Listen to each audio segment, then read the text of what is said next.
Hi, welcome back to Module 5 of Straight Line Persuasion. This is the inner game of sales, and this is crucially important here because what happens very often is that we tend to focus on our results in the exterior world, in the real world, and we don't focus on what happens up here. And in fact, success starts inside your mind. You have to condition your mind for success, to condition your mind to move through obstacles, through fears, and to focus on where you want to go in life and not what you're afraid of. See, so many people out there, they have a tendency to live in the problem versus in the solution. So what we're doing here in this module is we're giving you some very powerful tactics, some very powerful techniques that will allow you to develop a laser-guided focus on your outcome, on where you want to go. And you're going to learn some words that are very destructive, things like the word should and the word problems that tend to disempower people. And you're going to learn a process called reframing, where you actually can take those words and apply a new meaning to them that propel you to taking action versus keep you in a box and stop you from taking action. I will tell you this, there's a lot of metaphors that I use in this module, and I want you to focus on the metaphors because what they really do is they're going to link up your past experiences in your own life and allow you to really see how, without knowing it, your mind has worked against you and stopped you from being all that you can be, not just in sales and persuasion, but in your relationships, maybe with your children, whatever it might be, socially and especially financially. So again, this module here, it's crucial. You're going to learn very basic tools here, but that are very, very powerful. They're all going to be easy to use, which is very important. And before you watch it, I want you to remember one thing here. And you're going to hear this in the module and see it on the DVD. That you are not the mistakes of your past. You are the resources and the capabilities that you've gleaned from your past. That, if anything, is the most crucial distinction in this DVD. And I've used this, by the way, when I work with a lot of kids who are for charity with the Salvation Army, kids who had terrible, terrible upbringings and have insult after insult dealt with them by their parents, by society.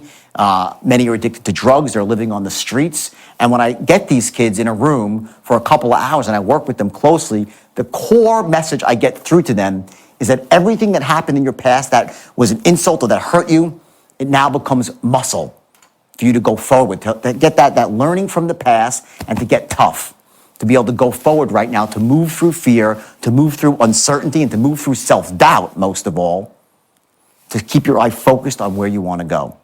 So remember, keep your action book handy, make notes, watch for the metaphors related to your own life, and I'll see you on the other side.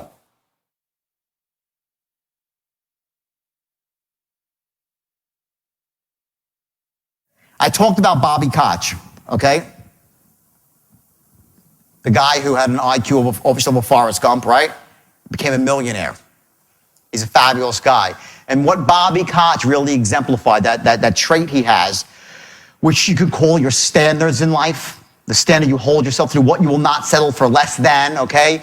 It's based on this, okay? You'd be willing to do what other people are unwilling to do today, to get what you want tomorrow. Most people tell you they want to get successful, they want to make money, they want to get ahead in life, but they're not willing to go the extra yard. I told you a couple of stories before, and there was embedded in there was the secret to success. I said to you that when I was 40 years old and lost my money, I went out and knocked on doors till my knuckles bled.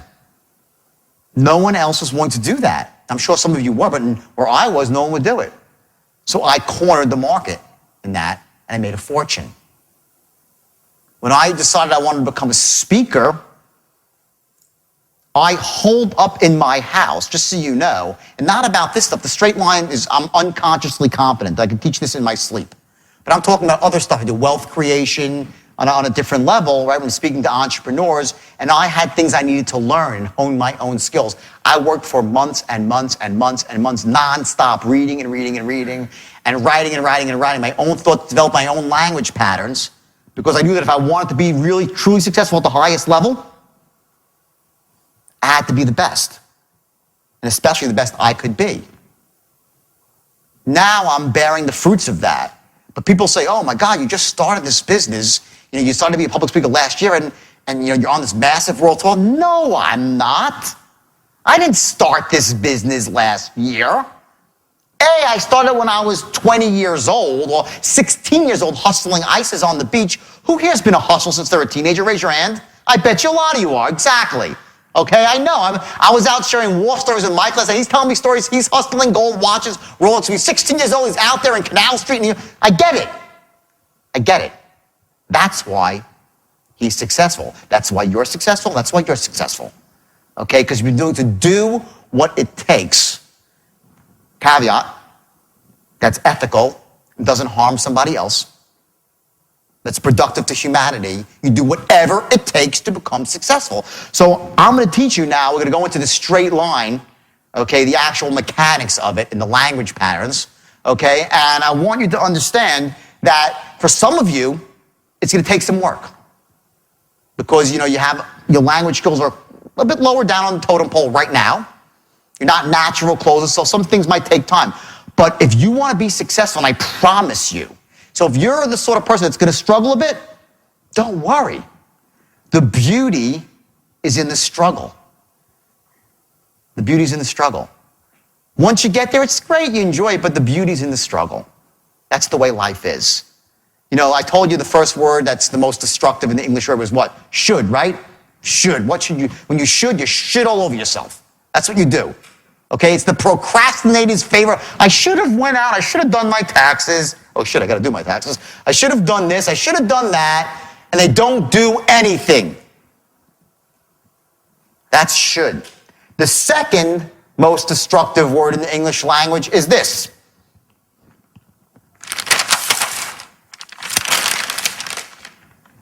I'll write it up here. Let's see it. Do this in blue now.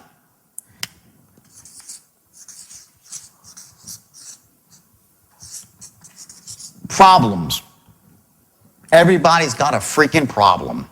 Problem. Everyone's got problems, right? What a load of crap this word is, problems. I want you to wipe this word out of your language patterns, okay, and replace it with this word. Challenges. That's the word. Problems is disempowering and overwhelms you. Challenges you meet head on and you rise up to them and you overcome them. Another word for this, obstacles, barriers, whatever is standing in your way from you and your goal and your vision. Change the word problems to challenges. Remember I said to you before earlier, who has more problems, rich people or poor people, right? Poor people's like, well, poor people. No, they don't. Rich people have more problems because they got a lot of more shit going on. And there's always a problem. There's always a problem when you have money. It's just less painful to handle it. The real word, the word that empowers you, is challenges. Look at it this way. And I know most of you are successful, but some of you probably right now are struggling financially. It's been a tough time in the economy, and some of you are on the way you're bouncing back, okay? And one of the things I say to groups of people, especially when they're struggling, when I'm doing a seminar, it's about wealth creation. There's a lot of people that really, they really want to be entrepreneurs, and they're not there yet. And they're so caught up in the muck and mire of their past, in their past mistakes, their past failures, and they're so invested in that, and they just don't think of themselves in terms of being a guy or a girl who could be successful. And let me just tell you something. Here's the real deal. If there's one thing that you get out of this for non-sales, it's this. Just for your life, you are not the mistakes of your past. You are not the mistakes of your past. You are the resources and the capabilities you've gleaned from it. There's a huge difference. As soon as you make that shift in your life, you're going to realize that anything that's happened to you bad is your greatest asset. I was interviewed on TV in New Zealand. It's online, by the way. You can find it, like last week. And I'm being interviewed by this guy, and it's a great interview from New Zealand TV. And the last question, he goes, you're making millions and millions of dollars right now. And, in some way, don't you think, are you saying you're glamorizing that, you can, commit a crime and now make millions and millions of dollars? You wrote bestsellers, you're on the tour. And this was not an adversarial interview. This was a very friendly interview. He asked me a genuine question. It wasn't like, aren't you? He was very nice about it. And I was kind of stunned for a second because I hadn't thought about it. And I said, absolutely not. I said, my past is my greatest asset.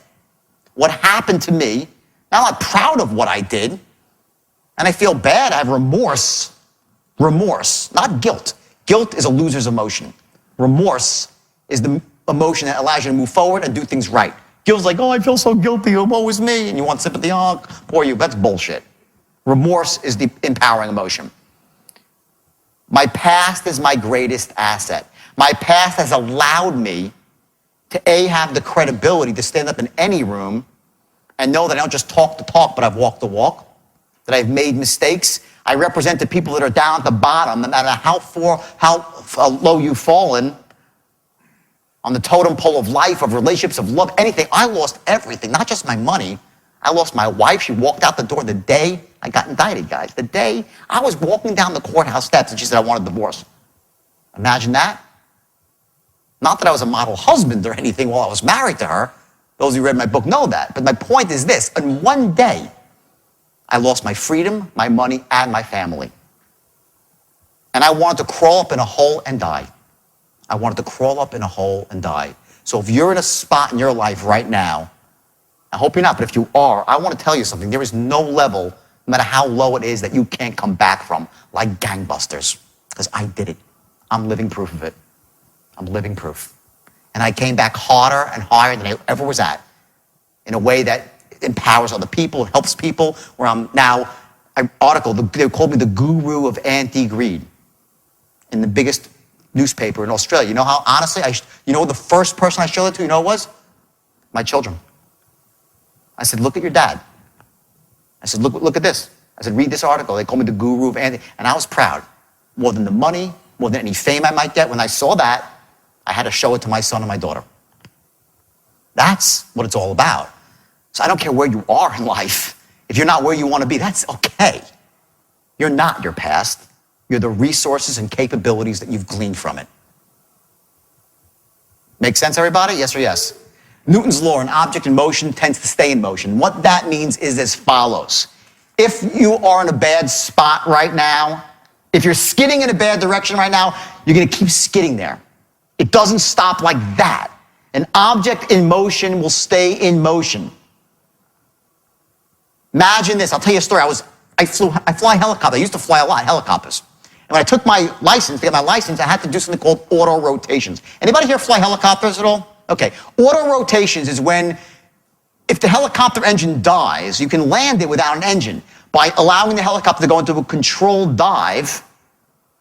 And then at the last second, you pull up on the stick and use the stored energy, and the helicopter flares and you skid to a safe but bumpy landing. That's auto rotation.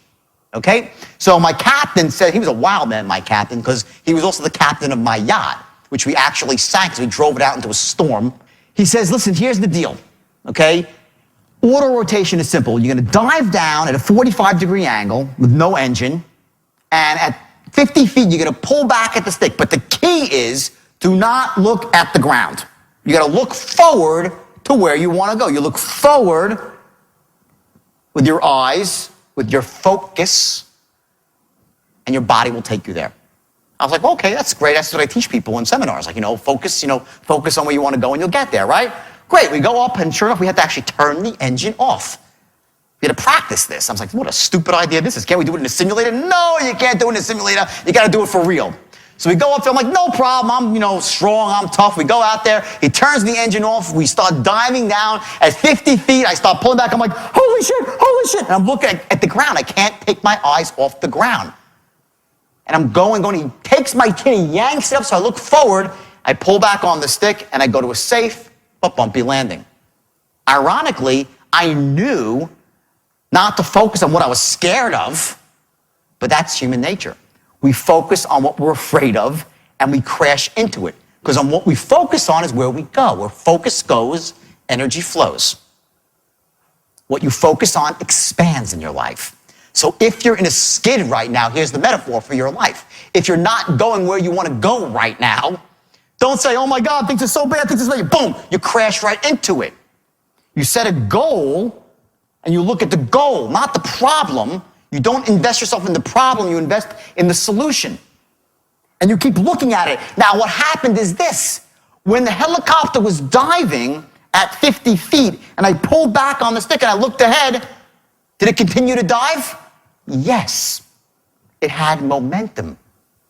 You get it? An object in motion will stay in the same motion. It has momentum. So my instinct was, shit, it ain't working. I want to see the hit. It's like when you want to get punched, let me at least see the punch coming, so you want to see the accident before it actually happens. Human nature, right? You want to look at it. Well, it's not going to crash. I might as well look. You ever see a guy? This is the best. There's always a guy in a Ferrari, some stupid rich guy in Westchester. He's got a Ferrari, and it's a wide open road, and there's fields everywhere, and he crashed into the one telephone pole. Like, how the hell did that happen? Guess what? Same thing, where focus goes. He's like, oh my God, a telephone pole. He's like, no, right into the telephone pole. What do you think happens when you're focusing on the crap in your life? What you focus on expands. What you focus on, you attract. So let me say this. If you're focusing on all the crap in your life, what do you become? A giant crap magnet.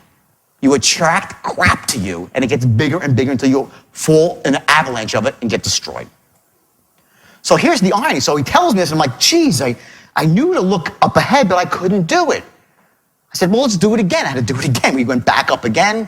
We started going around the thing, making a pattern. We get to the bottom. He turns up the engine. We start diving down. I'm feeling good. 50 feet. I'm like, holy shit. Again, I'm still looking down. He pushes my chin up. I pull back on the stick, and sure enough, I go to a safe landing. Why would I still look down knowing that I shouldn't? Because I'm conditioned. We are conditioned to look at our problems and to focus on our problems. And because of that, we become paralyzed with fear, and we crash right into them. Go bankrupt, lose someone we love, get sick, whatever it might be, we get destroyed. Third time up, I had to do it again to get my license, right? He takes me in, pattern, we dive down 50 feet, get to 50 feet. I pull back and I look up. I felt like looking down, but I looked up. Why? Because I conditioned a new pattern. You can break your old patterns. Step one is interrupt them. That's what I'm trying to do right now, is interrupt your pattern. If you're one of these people who focus on crap in your life, I'm interrupting your pattern right now. Step two is condition a new pattern now. To start looking at your solutions, on your goals and on your vision. Doesn't matter where you've been. Imagine if you're on the speedboat and you look behind you at the wake. Ask yourself, does that foamy white thing have anything to do with where I'm going now? Does it? The wake does not drive the boat. Your wake is your past. What drives the boat is you, the captain, and where you're focusing on, right? Your focus, that's where you're going. And the engine, the motor, which is what? That's your actions, okay?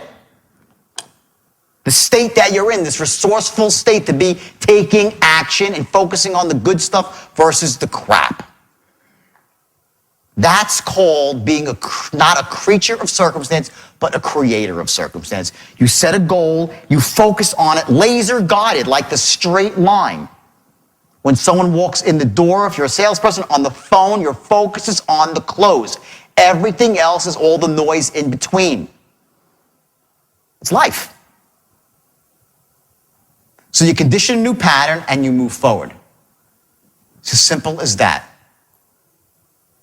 At the heart of it all, and I'm going to move on past this stuff, self-development, at the heart of it all, but I need to give you this stuff too, because it's really important for sales, especially when you're in an up and down business, and one day it's great, next day it's a disaster. And I want to just share some distinctions with you that can help you manage the way you feel as a salesperson, as a human being, moment to moment. Because what a state does, your state, I'm talking about your physiological, emotional state, how you feel now.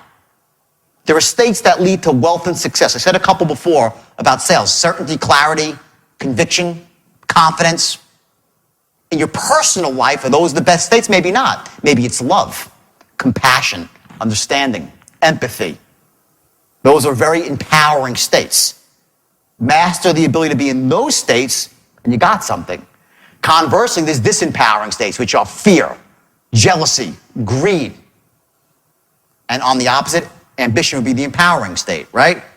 Jealousy, greed, overwhelm, uncertainty. Those states lead you to A, perform at a low level, B, to be in more unresourceful states because they almost snowball on each other. You know when you're on a roll as a salesperson and you're just doing great and you're like, I'm on a roll, right? That's called a resourceful state, yielding a resourceful state, yielding a resourceful state. And when you're feeling like crap as a salesperson and you can't close a door, okay, it's because, damn, I can't close, damn, I can't close, and you walk in. I'll tell you a great story about state management. My first day ever training for sales. I was 21 years old, and it was door-to-door sales for meat and seafood, as I said. My first day on the job, my friend trained me. Lives in Florida, very successful guy, very successful. And he was selling on a pickup truck. You know those guys that go around selling steaks and shrimps and lobsters on boxes, right? And he takes me around his door-to-door cold canvassing, the worst job in the world. I mean, really awful job. Takes me around, and he knocks like 20 doors in the morning, and each door's like, hey, how you doing? My name's Elliot. I deliver filet mignon, shrimp, blah, blah, blah. All upbeat and positive, you know? And I'm looking at this thing, and everyone's like, no, and then I should know, slamming the door in his face, okay? Somewhere around 12:30, I walk up to the door with Elliot, and he opens the door, and I see his shoulders are getting slightly down and down. He's not negative yet, right? Almost like 12:30, he knocks on the door, and they open the door. He goes like, you wouldn't want any filet mignon, shrimp, and lobster tails, right? I mean, I delivered to some of the other people no one wants today. Do you want any? That's how his rap degenerated. He went in a state of complete and utter uncertainty. You can't close, you can't open, you can't do anything as a salesperson if you're in that state where you don't think they're going to buy. You cannot do anything meaningful in that state. And I watched it before my eyes, a salesperson, and you must see this if you're in, especially if you're a sales manager and you're sitting in an office, you see someone that's not doing well, and you watch how they just sink and sink and sink, and they pick up the phone, they're like, hi, it's so-and-so calling from XYZ company. You really wouldn't want any of my product, would you? Not going to close a lot like that. That's the ability to manage your state. It's how you act in the moment. So you might be the best salesman in the world, but how are you right now? Can you close right now? You might be the best parent in the world, but if you're in a state of impatience, how great of a parent can you be? You might have read all the books on parenting. You might love your kids to death, but if you're in a disempowered state of impatience and overwhelm, can you parent? Yes or no? You can't. You might be the greatest closer in the world, but you're in a state of absolute uncertainty. Can you close? They pick on that up in a second. They pick up on it in a second. The state you're in the moment, dictates your success or failure. There's one thing in life, a distinction that can really get you ahead. It's the ability to manage your state. Bar none, that's number one. How our brain makes sense of the world, okay? We do three things, okay, in this room right now. You think you're seeing the whole room, but you're not. What you're doing is you're deleting, distorting, and generalizing everything around you to make sense of the world. Write that down. You delete, distort, and generalize. I'm going to give you a very quick exercise here so you can see the power of this. And I want everybody right now to close their eyes. And with your eyes closed, please, everyone close your eyes for this exercise, just for a couple seconds. And I want, with your eyes closed, I want you to, okay, clear it out completely now so you see nothing. Just nothing. Go for blankness right now. Okay? Okay? Okay? Now I want you to open up your eyes, okay? And I want you to look around the room for blue. Look for blue, look for blue, look for blue, look for blue, look for blue. As much blue as you can possibly find in this room. Look for blue, look for blue, look for more blue. Now stop and close your eyes, okay? With your eyes closed, I want you to think of everything in the room that's red.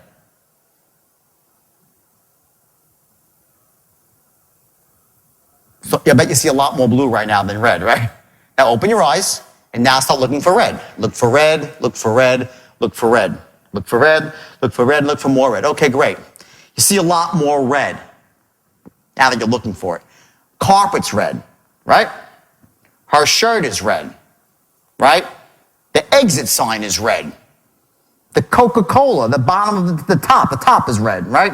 Anyone else see any red? Who sees red? The chair is red, okay? Anything else red? Anyone else see red? Got the carpet, what else? Anything else is red in the room? Keep going. There's got to be more red in this room. Exit sign said the exit sign. Anything else is red? Okay, there we go. Bingo! Okay, he said it. He said the chair is red. Is the chair really red, though? Barely. It's almost pinkish, the chair. But because he's looking for it, you know what happens? You start making shit up to be right. It happens every time. It's really more pink than red. It's not red. It's almost, maybe it's red. It's like, well, why not red? Sure, I'm looking for it. So let me ask you this. What happens when you start looking for problems? You'll start making them up if they ain't even there. That's the power of deletion. Conversely, what happens when you're focusing on your goal and your vision? You start seeing every opportunity that comes your way. If you're out there looking for all the crap on the problem, the opportunities fly over your head every single time. You delete them out. There's a portion of your brain called the RAS, the reticular activating system. And what it does, it decides what you focus on and what you ignore. Because you can't focus on everything around you. There's too much data. Right now you're focusing on me, maybe that, maybe the person to your right, everything else. You're not feeling it. You don't hear the beating of your heart in your artery over here by your ear. You don't hear the hum of the air conditioner. Now you do. I ignited your RAS. You don't hear that wriggling of his paper, or maybe you did, but if you heard that, you weren't hearing the air conditioner. You can't hear it all. You just can't. Your unconscious mind gets it all. It absorbs it all. Because it's much more powerful than your conscious mind. And you start getting stuff in there. You don't even realize it's there. When you delete out solutions in your life, you're never going to get ahead. That's why setting goals and having vision is so important. So you delete, okay, number one. Second thing, you distort. This is a classic. Distort stuff. I always love when it's men and women fighting with each other. You know, a guy fights with his wife. He calls up his friend. He goes, my wife is the biggest ass in the world. I can't. She always henpecks me. She's always got a problem. She never understands me. Words like always, never, biggest. We distort the truth to make always. Every human being does this. And then what does your friend say? I know exactly what you mean. They're all like that. They're all. And then the woman calls up her friend, my husband is the biggest ass. He doesn't see me. He doesn't understand me. Never sees me, never understands me. And I know no men, they're all like that. We do. Men and women, it's both sexes do that. We distort everything. We make the things that are good really good, and the things that are bad are really, really bad. We delete, we distort, and lastly, we generalize. We look to make patterns. To understand these three things when you're closing, the reason why I'm saying this, you're going to start to learn how to use this to close. Because when you get people seeing things a certain way, you ignite their RAS, they will delete out the problems. Distort to allow themselves to wash in the positive emotions of your product. 3, to generalize, that because you sound good and seem honest and all this stuff, you are. You are. You're not like the rest of them. You generalize. You use these things as very powerful tools to motivate yourself and motivate other people to buy. But again, never do this in a way that disempowers somebody else. Don't get them to falsely associate into a good benefit if it's not really there for them. If it is there, you ought to. You really shame on you if you don't allow someone to really feel the benefit of a product. You're not doing your job. Shame on you. Likewise, if they're all focused on the negative, you don't move them to the positive, no one can live like that in the negative, right? You do your job, but don't do it in an evil, underhanded way, okay? And that's the ship right there that I should have shown earlier, okay? And that represents, okay, with you at the helm controlling your destiny towards your goal, right? If that ship leaves Tampa and sets sail for Spain, and there's a captain at the helm, what percentage of the time will it reach Spain? Like 99.9, right? Almost always, unless something really bad happens. Okay? Now imagine that ship going to Spain without a captain, going randomly. What's the chances of it reaching its goal? Like 0. Won't happen. Okay? I want you to imagine every sail that you make from this point forward has a goal. From the time you start the sail, it has a goal, and the goal is going to be the close, okay? The 3 ways of managing fear. Number 1, pretend it doesn't exist. You ignore it. This is what people who really live life at the lowest level, they're all employees. They never own a business. They don't sell on commission. They never get ahead in life. They're creatures of utter circumstance. They say, I'm not scared of anything. They don't pretend I'm not scared. No, it's not fear that's holding me back from taking action. It's not fear that stops me from being a commission-based salesman. It's not fear that stops me from opening my own business. No, it's my story. And they have a story about why they don't have what they want in life. And that's what holds them back from getting what they want in life. It's your fear. This is what holds you back. Plain and simple. That's strategy 1. They ignore it and they live a completely disempowered existence.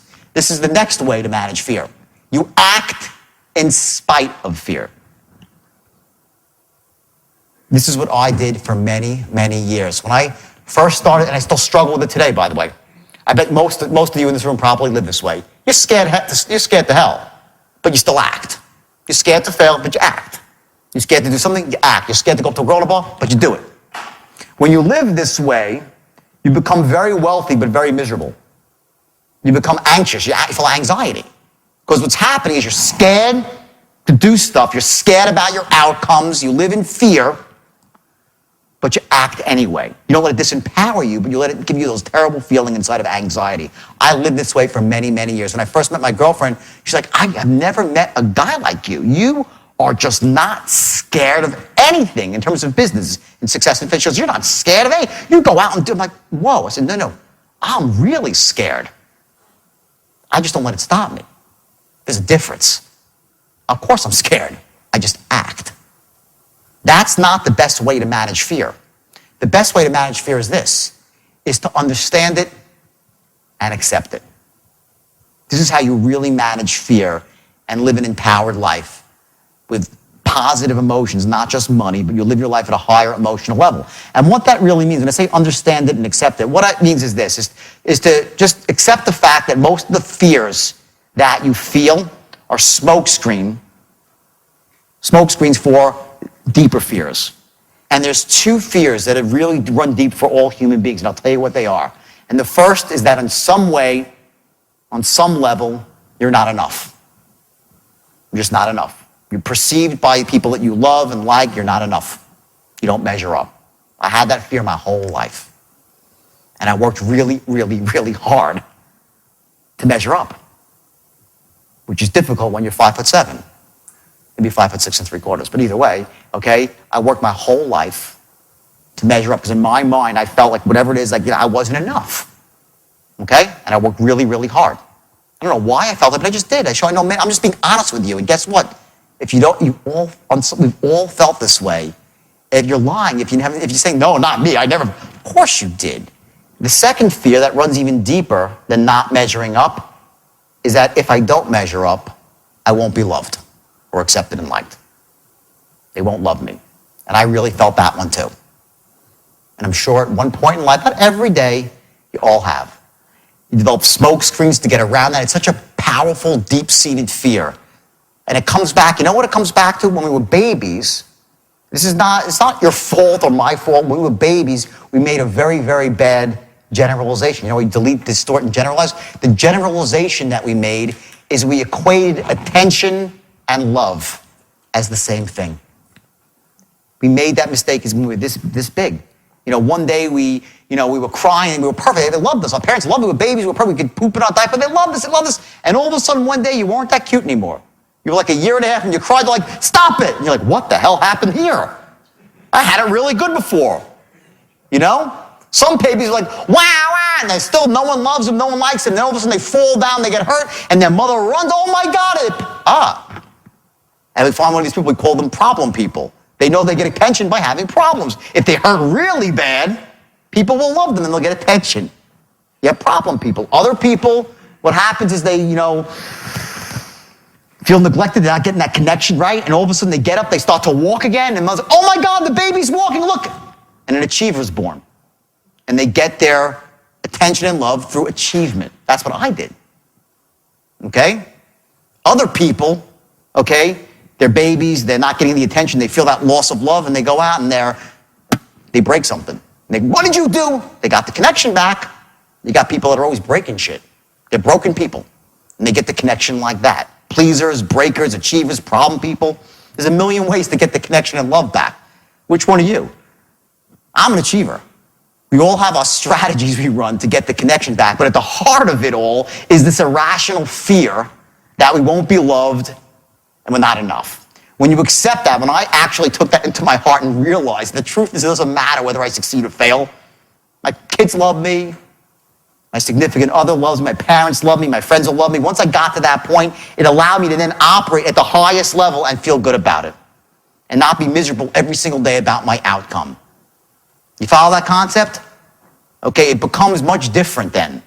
So try to take your fears, not overnight. You still struggle with everything. Remember when you're feeling fearful and you're feeling disempowered, and here's the devil's trick, is the story. It's almost like there's a circuit breaker effect that pops in. It's like you start feeling, boom, story. Oh, I'm not rich because the economy's bad. That's your story, okay? I'm not rich because my boss is an asshole. Okay? I'm not rich because I wasn't born rich. Guess what? That's what poor people, they were always rich. No, they weren't. 94% of the rich people in the world started out with nothing.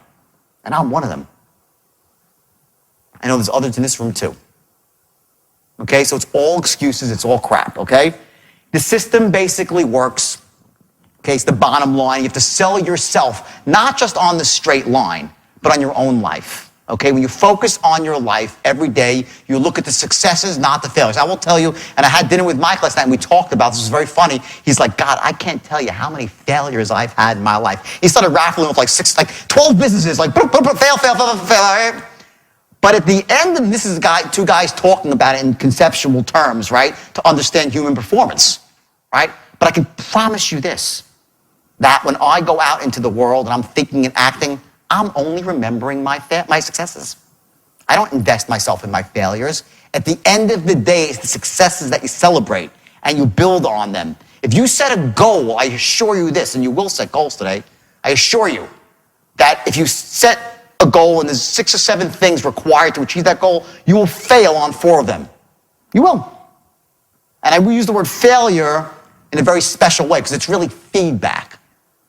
But let's just call it failure for a second until we reframe that, okay? You'll fail on 4 of them and 2 or 3 will be perfect, right? You focus on what's working.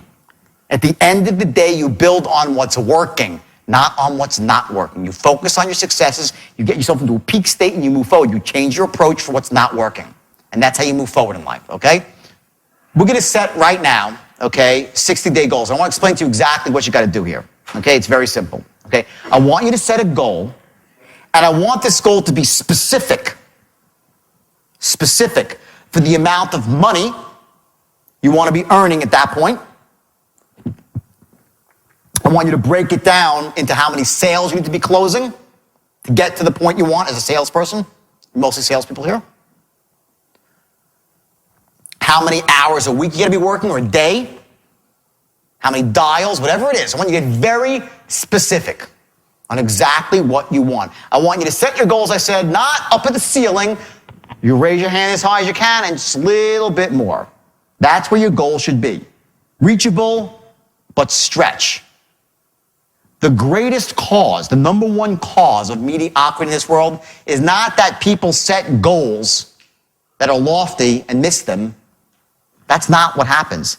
Is you set goals that aren't lofty enough and you hit them. And you become average. Average sucks. Average doesn't make it in this world. It just doesn't, especially if you're in sales. You have to set your goals high enough so that they're meaningful when you hit them. Or else you'll set these little goals. Oh, I got my goal, great. Nothing happens. I want you to set goals at that level I spoke about, just above where you're comfortable. And I want you now to take it one step further and take that goal and make it into a vision. I want you to get specific. Write down exactly how you see yourself in 60 days from now, enjoying your newfound prosperity or your increased prosperity. Who will you be talking to? What will you be saying? How do you feel? Did you buy something new? Is there something in your house you wanted to get fixed? Is there a credit card bill that's overdue that you couldn't pay and you paid it? Yahoo, I just paid my bill. I want you to imagine yourself at that moment and allow those feelings to wash over you and write it down. When you write down a goal, here's the system. Number one, you write down a goal. Two, you put a date on it. Your goal has to have a date. Step three, identify the peoples, the groups, and the organizations you need to align yourself with. Step four, you take massive action. Step five, see what's working and what's not and change your approach accordingly. That's it. Set a goal, put a date on it. Identify the peoples, groups, and organizations standing in your way or you need to align yourself with. The obstacles. Take massive action. See what's working, see what's not working, and you change your approach. You set a goal, you got to do 7 things, you accomplish 3, great. Excellent. 4 didn't work, what's not working? Tweak it. You don't do the same thing over and over again. That's the definition of insanity, right? To do the same thing again and again and expect a different result. So I want you to set a goal, and I want you to put a date on it. I want you to get specific how you're going to feel in your personal life, what you can buy, and I want you to, in there, include someone more important to you than yourself. Whether it's your children, your spouse, or your parents, someone more important to you than yourself, and I want you to write something that you could do for them for achieving this goal. It should be no more, this whole thing should be no more than a page. Just 1 page. I want to make it specific with language. Doesn't matter if you're a good writer or a bad writer. Doesn't matter. Just make it specific for language. No one's going to see this goal but you. I'm not going to ask you to read these out loud. They're for you. They're only for you. But what I am going to do is I'm going to ask you to take them and put the bullets on a little card and carry it around with you for the next 60 days. I want you to carry your goals around with you. And on top of your goals is going to be your vision. I'm going to ask you to put your goals and your vision on your screensaver for your telephone. So every time you pick up your iPod or your iPhone or your BlackBerry, whatever it might be, you see your goal. Because what it does is it ignites your RAS. And you start seeing all the red and not the blue. You start seeing all the opportunity and all the positives and not the negatives. And you soar. So what do you think of Module 5?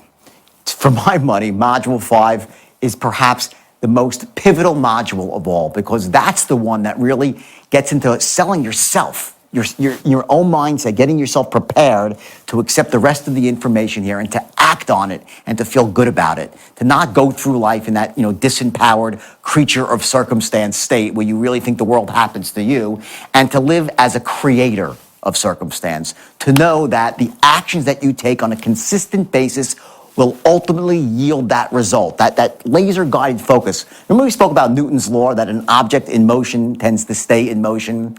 Well, we know that's true. You heard it on the DVD, and when you've related, hopefully, that metaphor to your own life, you've seen times that you were heading down the wrong path, yet through simple inertia, you just kept walking down that same path. So the idea now is to remember that the most powerful way to break that negative momentum is through massive directed action. So the goal here and the action steps here, there's 2 of them, are going to be number 1, to take one definite, precise action tomorrow. Or if it's still early in the day, then you can take it today. And also, make sure that that action impacts you in persuasion. Don't make it some random action. I want it to be about what you're learning.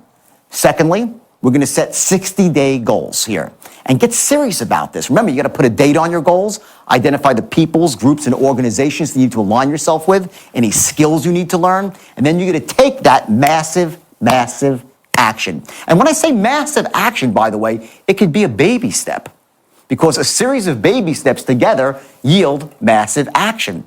But make sure these baby steps are close enough together to break the negative momentum. And if you take the steps, you take the massive action, I want you to analyze your results, see what's working, what's not working, and you're going to change your plan accordingly.